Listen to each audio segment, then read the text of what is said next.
8వ తారీఖు నాడు పెద్దన్నూరులో మన ఎమ్మెల్యే మీటింగ్కి వచ్చి అనేక మాటలు మాట్లాడినందుకు ఈ ప్రెస్ మీట్ వేయడం జరుగుతుంది.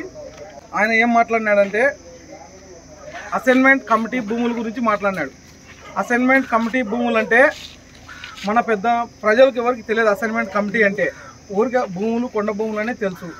అసైన్మెంట్ కమిటీ ఎప్పుడు జరిగిందంటే గతంలో ఆదినారాయణ రెడ్డి సార్ ఎమ్మెల్యేగా ఉన్నప్పుడు 2018 వరకే అసైన్మెంట్ కమిటీ జరిగింది. తర్వాత అసైన్మెంట్ కమిటీ జరగలేదు. ఈ 5 సంవత్సరాల నుంచి స్టేట్ వైడ్గా అసైన్మెంట్ కమిటీ జరగలేదు. ఆదినారాయణ రెడ్డి సారు మా పెద్దల్లూరు, సిరియాపల్లె, సునపరాలపల్లె రైతులందరికీ అసైన్మెంట్ కమిటీ భూములు మంచికింత ఇచ్చినాడు. పొలం గవర్నమెంట్ హ్యాండ్ ఓవర్ చేసుకొని 3 లక్షలు 7 లక్షలు అనే డబ్బులు రకరకాలుగా ఇచ్చినారు. గవర్నమెంట్ ఇచ్చింది. తర్వాత రానోళ్ళు మా గ్రామస్తులు నిర్జీకి, పులివెందులకు, విజయవాడకు ఆటోలు వేసుకొని మా అక్కలు అన్నలు అందరూ అనేక సార్లుగా ఎన్నో మాటలు వాళ్ళ ఇంటి దగ్గరికి కూడా తిరిగి విసిగిపోయి వదిలేసినారు. నిన్న వచ్చి పచ్చి అబద్ధాలు, మేము గెలిస్తే మీకు ఇస్తాం, మీకు చేస్తామన్నాడు. 4 ఏళ్ల నుంచి ఏం చేసినావయ్యా నువ్వు? 4 ఏళ్ల నుంచి ఏం చేసినావు? అనేక సార్లు బస్సులు, ఆటోలు, చెప్పులు అరిగేదాకా మా ఊళ్ళో ప్రజలు మొత్తం అందరూ నీ చుట్టూ తిరిగినారు కదా. నీ కార్యకర్తగా మా ఊర్లో ఒక పేరు చెప్తా, గోపెన్ అని నీ కార్యకర్తగా నీ ఇంటి దగ్గరకు వచ్చినాడు. నీకు పెళ్ళాం చచ్చిపోయింది, నీకు రాదన్నాడు. వాళ్ళ పెళ్ళాంకు గతంలో అసైన్మెంట్ కమిటీలో మా ఆదినారెడ్డి సార్ ఇచ్చినాడు భూమి. చచ్చిపోతే భూములకు డబ్బులు రావా? చచ్చిపోతే నాయనది కొడుకు చెందదా? తర్వాత ఏం మాట్లాడినావు?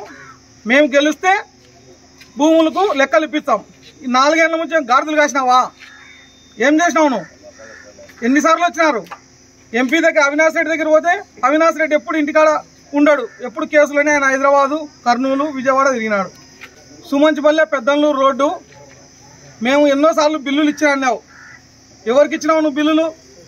రవీంద్రారెడ్డి సుమంచిపల్లె ఫస్ట్ వర్క్ ఇచ్చినావు, స్టీల్ ప్లాంట్ రోడ్డు. అతనుకు బిల్లు చేసుకున్నాడు.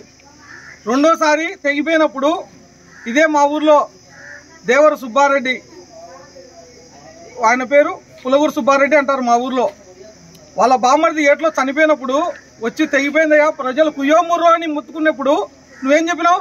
ఇది ఆడైతుంది, ఇంత తెగిపోయింది అన్నావు. మేము మా ప్రజల బాధ చూడలేక అందరం మాట్లాడుకొని ఆదినాయుడు సార్ చెప్పింటే మొత్తం ఉచితంగా రోడ్డు వేసినా నేను.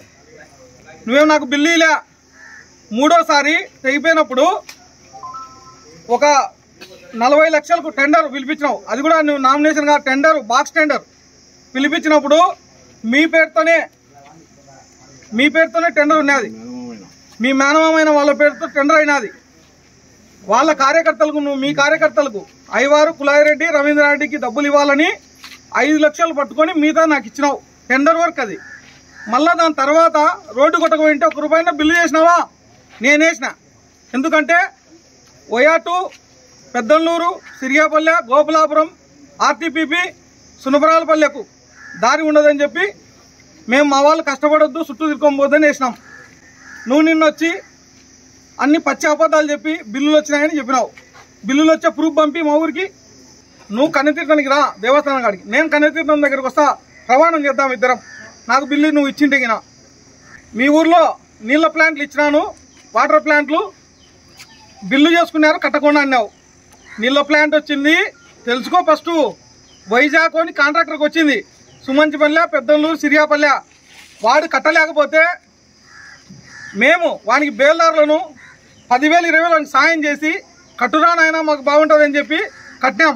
కడితే నువ్వు నీ బతుకును ఓపెన్ చేయలే. నేను ఎందుకు ఇంత పచ్చిగా మాట్లాడుతున్నానో నువ్వు మాట్లాడే మాటలకు నాకు కోపం వచ్చి మాట్లాడుతున్నా. నువ్వు ఓపెనింగ్కు రమ్మని మీ వాళ్ళు చెప్పినా, ఆఫీసర్లు చెప్పినా ఒక్కరోజు కూడా ఓపెన్ చేయలే. ఏం ఓపెన్ చేసినావా? మా ఊర్లో నువ్వు సచివాలయం ఓపెన్ చేసినావా? రైతు భరోసా బిల్డింగ్ ఓపెన్ చేసినావా? మెడికల్ బిల్డింగ్ ఓపెన్ చేసినావా? రైతు భరోసా చేసినావా? పాల కేంద్రం ఓపెన్ చేసినావా? ఏ బిల్డింగ్ ఓపెన్ చేసినావు? ఒక సిమెంట్ రోడ్డు వేసినావా? గడప గడపకు నువ్వు డబ్బులు ఇచ్చిపోతే, ఫండ్స్ ఇచ్చిపోతే ఈ చెంచా నా కొడుకులు ఒక్కడు కూడా రోడ్లు కానీ గోటి కానీ గడప గడప డబ్బులే ఉపయోగించుకోలే.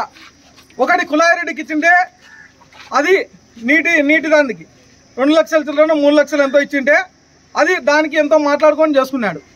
సిరియాపల్లెలో సిమెంట్ రోడ్లు ఇచ్చినావు, గడప గడపకు 1 రూపాయి అన్నా ఏమన్నా మీ వాళ్ళు ఖర్చు పెట్టి రోడ్డు వేసినారా?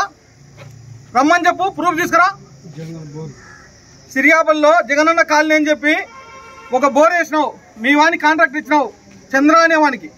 వాడు బోర్ వేసినాడు తప్ప వేరే ఏం పని చేసినాడు చూపిద్దురా. ఊరికి వచ్చి అబద్ధాలని చెప్పి ప్రజలంతా మబ్బ పెట్టి ఏదో దోసుకున్నారు ఏదో తిన్నారని అన్ని నానాకు అబద్ధాలు చెప్తావా నువ్వు?